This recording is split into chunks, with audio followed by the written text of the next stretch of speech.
Hello. Welcome to the press conference following today's Agrifish Council with Latvian Minister for Agriculture, Mr. Jānis Dūklavs, and Commissioner, Mr. Karmenu Vela.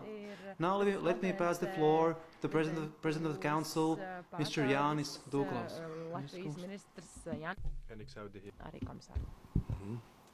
Godātais komisāra kungs, godātie žurnālisti, godātās dāmas un kungi.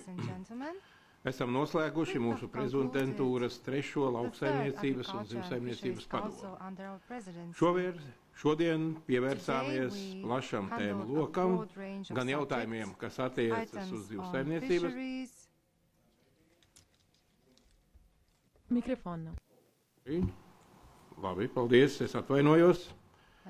Šodien pievērsāmies plašam tēmu lokam, gan jautājumiem, kas saistīti ar zivsaimniecības nozari, gan mežiem, gan patērētāju informēšanai. Tomēr vislielāko dienas daļu aizņēma diskusijas par likumprojektu, kas noteiks daudzgadu plānu mencu, reņģu un brētliņu zvejai Baltijas jūrā. Esmu īpaši gandarīts, ka mums izdevās vienoties par vispārējo pieeju. Tas ļaus sagatavoties sarunām ar Eiropas parlamentu un tādējādi pātrināt šī īpaši svarīgā likumprojekta pieņemšanu. Vēlos atgādināt, ka šis regulas projekts ir prioritāte ne tikai Latvijas prezidentūrai, bet visām Baltijas jūras valstīm un arī plašāk, visai Eiropas Savienības zivsaimniecības nozarei.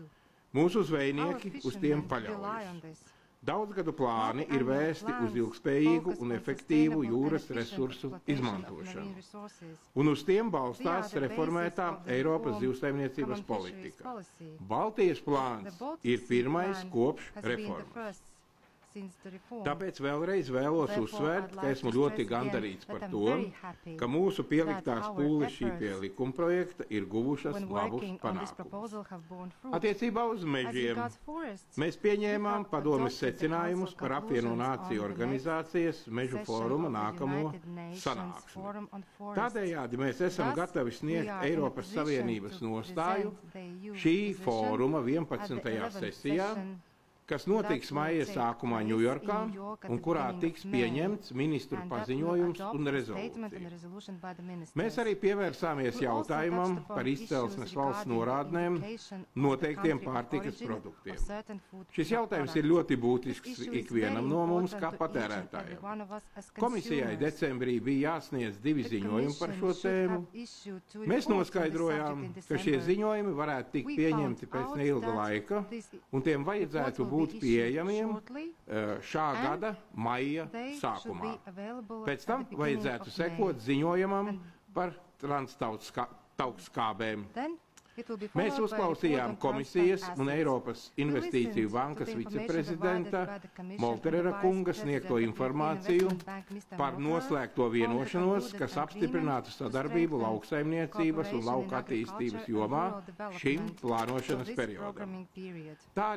Tāpat arī uzklausījām Itālijas delegācijas sniegto informāciju par izstādi Expo Milāno 2015, kas sāksies pēc 2 nedēļām Milānā.